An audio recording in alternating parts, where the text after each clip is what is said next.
Sebelum saya menyampaikan firman Tuhan dalam suasana Natal ini, saya akan menyanyikan sebuah pujian, kiranya menjadi berkat untuk saudara-saudara sekalian dan juga bagi kemuliaan nama Tuhan.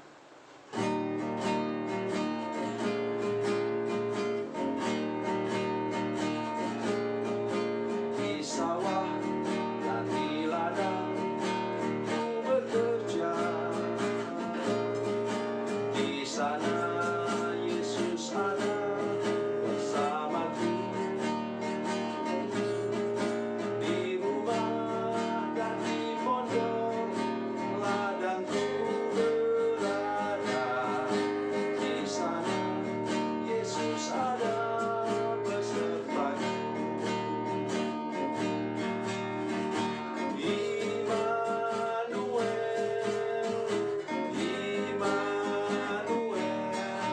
Yesus ada bersamaku.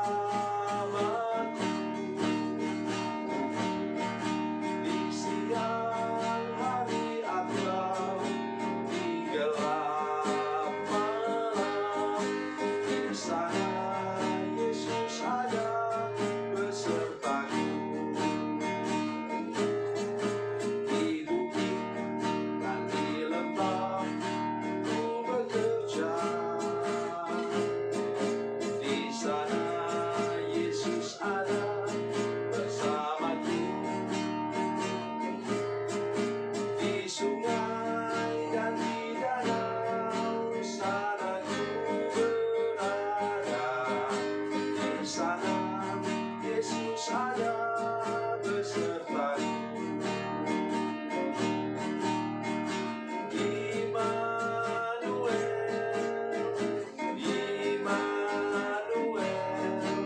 Yesus ada bersamaku.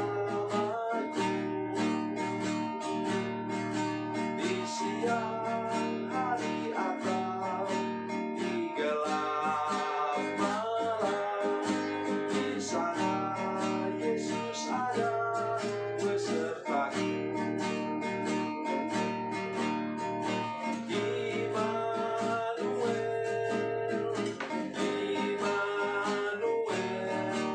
Yesus ada bersamaku. Di siang hari atau di gelap malam, di sana Yesus ada besertaku.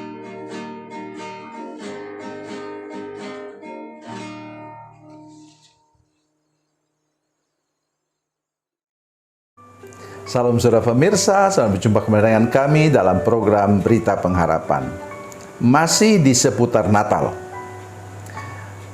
Mari kita hari ini akan merenungkan satu bagian firman Tuhan.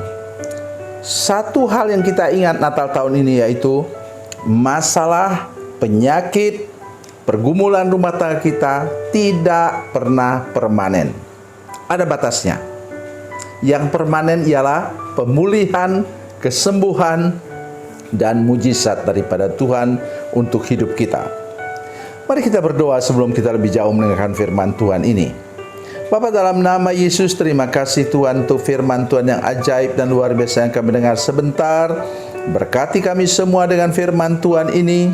Tolong kami untuk mengerti dan berkati kehidupan rumah tangga kami terutama di seputar Natal ini Tuhan. Dalam nama Yesus, haleluya, amin. Saudara pemirsa, mari kita membaca Alkitab kita dari Perjanjian Baru, Injil Matius pasal 2 ayat 19 sampai 23. Matius pasal 2 ayat 19 sampai 23. Ini kita harus baca seluruh ayat ini supaya saudara mengerti. Setelah Herodes mati, nampaklah malaikat Tuhan kepada Yusuf dalam mimpi di Mesir, katanya, "Bangunlah, ambillah anak itu serta ibunya, dan berangkatlah ke tanah Israel, karena mereka yang hendak membunuh anak itu sudah mati." Lalu Yusuf pun bangun, diambilnya anak itu serta ibunya, dan pergi ke tanah Israel. Tetapi setelah didengarnya bahwa Arkelaus menjadi raja di Yudea menggantikan Herodes ayahnya, ia takut ke sana. Setelah dinasihati dalam mimpi, pergilah Yusuf ke daerah Galilea. Setibanya di sana, ia pun tinggal di sebuah kota yang bernama Nazaret. Hal itu terjadi supaya genaplah firman yang disampaikan oleh nabi-nabi, bahwa ia akan disebut orang Nazaret. Amin. Saudara pemirsa, sudah lihat berapa lama mereka mengungsi ke Mesir? 10 tahun. 10 tahun, sampai umur Yesus menjadi 12 tahun. Kenapa 12 tahun, saudara sekalian? Karena umur 12 tahun itu anak orang Israel harus diserahkan kepada Tuhan, atau kalau kita sekarang, kalau gereja yang membaptis dewasa itu sudah bisa dibaptis. Kami membaptis biasanya anak-anak SMP. Ya. Anak SMP sudah bisa dibaptis. Sebelum itu kami tidak membaptis anak-anak. Sebaliknya, kalau yang membaptis anak-anak, gereja membaptis anak-anak, itu namanya DCD, ya. Pengakuan percaya mereka sebagai anak yang dewasa. Saudara sekalian, saudara perhatikan baik. Tuhan tepat waktu. Masalah mereka, mungkin kita berpikir, sudah aman mereka di Mesir, biarlah Yesus besar di sana, menjadi hamba Tuhan mulai dari sana. Tidak, saudara sekalian. Karena ada bagian nubuatan firman Tuhan yang mengatakan Yesus akan disebut sebagai Yesus orang Nazaret. Waktu dia disalibkan, di atas kepalanya ditulis itu. Ya. Yang biasa tulis INRI itu artinya Yesus Nazarenus Rex Judeae. Yesus orang Nazaret, raja orang Yahudi. Ketika Petrus dan Yohanes menyembuhkan orang yang lumpuh di depan pintu gerbang indah itu, saudara sekalian, mereka katakan apa? Dalam nama Yesus Kristus orang Nazaret. Ya, karena Yesus itu nama umum di Israel, saudara sekalian. Sehingga bisa salah paham. Tentu Tuhan tidak pernah salah paham. Tapi maksudnya supaya orang yang mendengar juga bahwa mereka menyembuhkan orang yang lumpuh itu dalam nama Yesus orang Nazaret. Pesan firman Tuhan yang nomor 1 hari ini, yaitu bahwa mari saudara sekalian kita percaya benar bahwa masalah penyakit kita tidak permanen. Masalah keuangan kita tidak permanen. Masalah rumah tangga kita tidak permanen. Yang permanen ialah pemeliharaan Tuhan, mujizat Tuhan yang selalu tepat waktu. Lihat tadi, Tuhan Yesus kembali dari Mesir, mereka tinggal di Nazaret.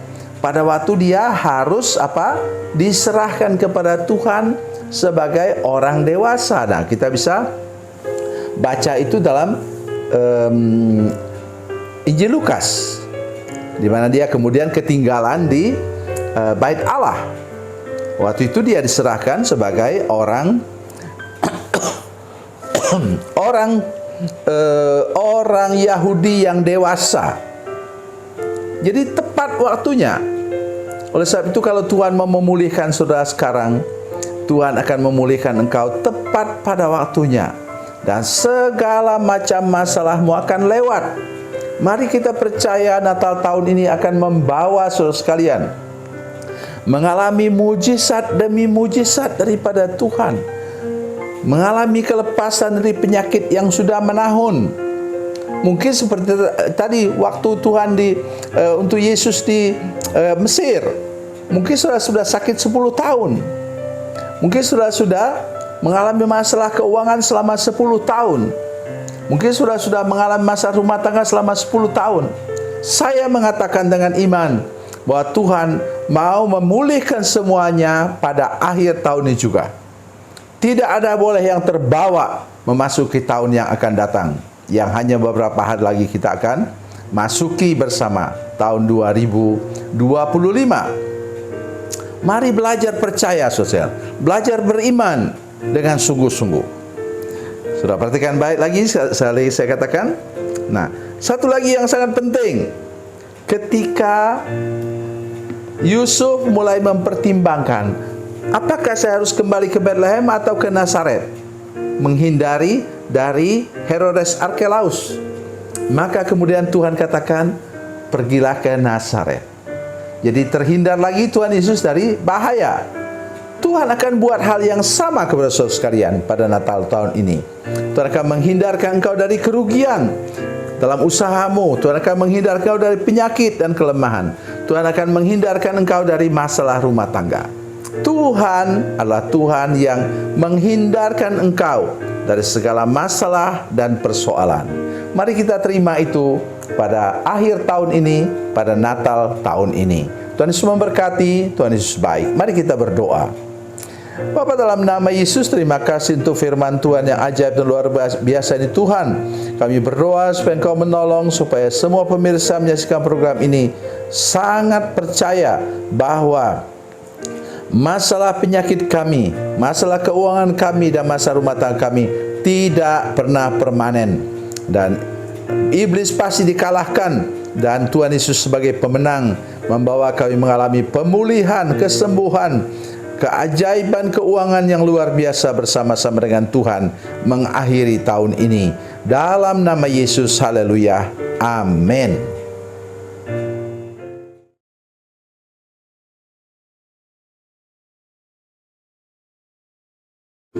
Salam saudara pemirsa, mengakhiri program ini saya mohon kepada saudara-saudara pemirsa sekalian untuk bila saudara menyaksikan program ini melalui channel YouTube, maka tekan subscribe dan bunyikan lonceng.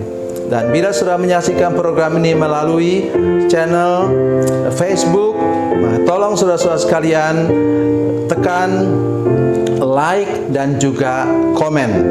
Dan demikian pula bila sudah menyaksikan program Makanan Bergizi hari ini yang tertulis, maka tekan yang sama juga, tekan like dan tekan komen. Dan tolong saudara-saudara sekalian untuk membagikan program ini, share program ini di channel saudara-saudara sekalian, supaya lebih banyak lagi orang diberkati melalui program ini. Tuhan Yesus memberkati, Tuhan Yesus baik.